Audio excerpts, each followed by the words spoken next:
Harlan Wolff. Thank you very much for joining us. Thank you for having me. So, if we can just start with a little bit about who you are and your background. I understand you, prior to becoming a novelist, you used to be a private investigator. Yeah, since the mid-90s. Okay, so you probably have a few interesting, to say the least, stories about that. Are there any that you can share? Well, it's difficult. I mean, it's like telling very long jokes. Yeah, what have we done? Worked for a lot of law firms. Most of what we did was corporate work and criminal cases. Yeah, I mean, it's always difficult to talk about because a lot of it is, of course, confidential. Absolutely. How did you get involved with it? I mean, how does one become a private investigator? Well, that's a long story, but I'll try. Okay. A friend of mine, who I met here in the 80s, was the UK's most famous private detective in the 1960s.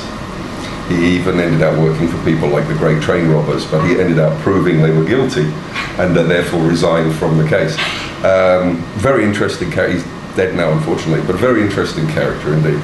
And back in the 80s, when he first arrived in Thailand, he had left England under a bit of a cloud because he got so big that Parliament started to hold meetings about whether it was right for somebody to have a private army in the UK. He had thousands and thousands of people working for him.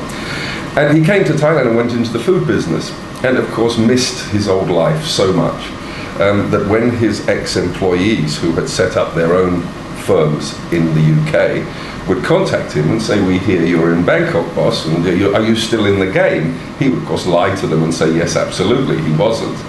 And I was the only person he knew who was somewhat streetwise and spoke Thai fluently. So he would come to me and say, "This is going to be fun, trust me, let's do this." And so I had about 3 cases in the 80s, which I didn't see myself as a private detective, but they were very lucrative, and we had a lot of fun, and we had a few beers afterwards.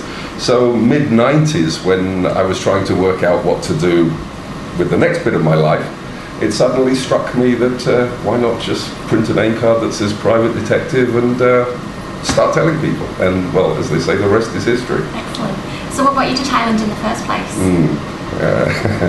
I was 16 years old, maybe turning 17, it's hard to remember. I bought a one-way ticket on Bangladesh Airlines. That I bought the ticket on Earls Court railway station in a wooden bucket shop, and decided this was going to be my launch pad to a worldwide adventure. Of course, having no idea that I was unemployable when I got here, I arrived without much money in my pocket. Could not have got a job for love nor money, as you know, legally. I didn't qualify at that age, and certainly wasn't going to school and couldn't afford to eat. So I just got stuck here. So you basically came and just never left. Just never left. I ran out of money very quickly. Didn't have much to begin with. Was at one time 7 years overstayed on my visa.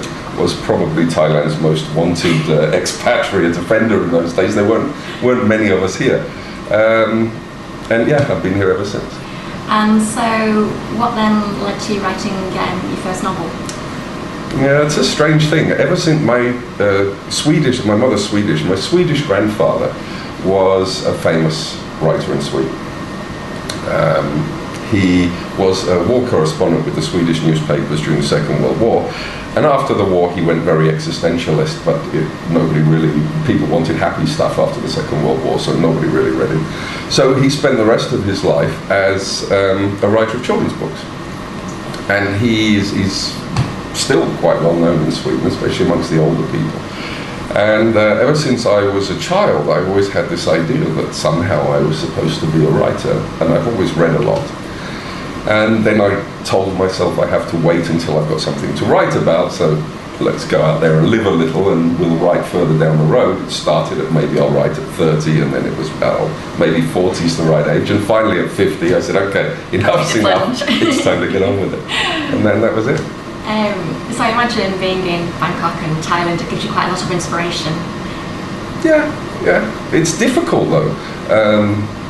It's very difficult because you've always got to take into consideration for somebody, especially somebody who's lived here as long as me and has done the things that I've done, that people they won't think it's real. So one of the hardest things is to take what I perceive as a reality of Thailand and then translate it into something which people will say, yes, I accept that, that's possible and I can see that happening. I actually crave maybe writing about somewhere else. Oh, that's interesting. After a couple of books, I might take my character and send him somewhere wonderful like Vienna and have him investigate a crime in the Thai community in Vienna or something. So, for those who are not familiar with your work, tell us a little bit more about your writing style and genre. Well, the genre is a fictional private detective who just happens to be middle-aged and quite cynical. And the style, I don't know how I would describe the style. I was never formally taught creative writing, so what I did was I imagined myself talking to somebody and telling a story. It's much easier when you're writing because, of course, you go back and edit. But I imagined it as if I was talking and tried to write it in a way that I would feel comfortable telling somebody.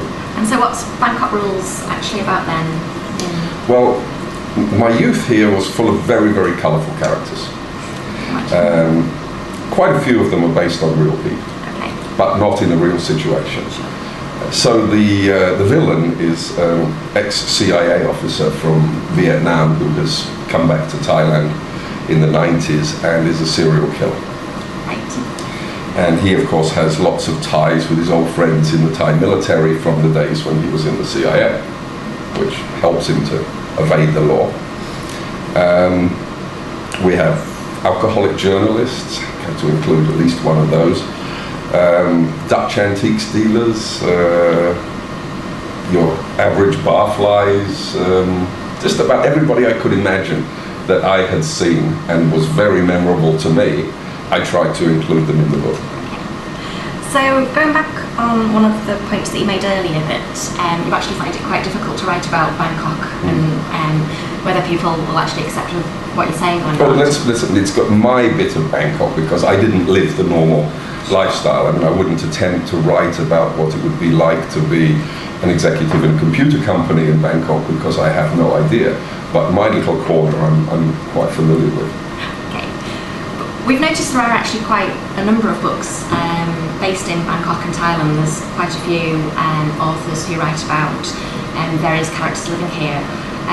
But given that you say you actually find it quite difficult to write about sort of the Bangkok that you know, what is it about Bangkok that you think makes it such a popular place to write about? I think it's the same thing as brings so many tourists. I think it's a fascinating place.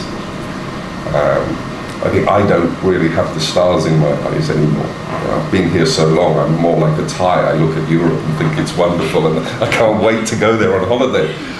But to people that live in places like England and Australia and Germany, they find Thailand absolutely fascinating. Certainly is an interesting place. We've also noticed over the last couple of years there seems to be more and more people moving here permanently. Is that something that you've noticed, or have you got any ideas why that might be? I think it's different people. I think we see, especially during periods of turmoil like we're seeing now, the expats that have been here for a long, long time, we always see the people leaving.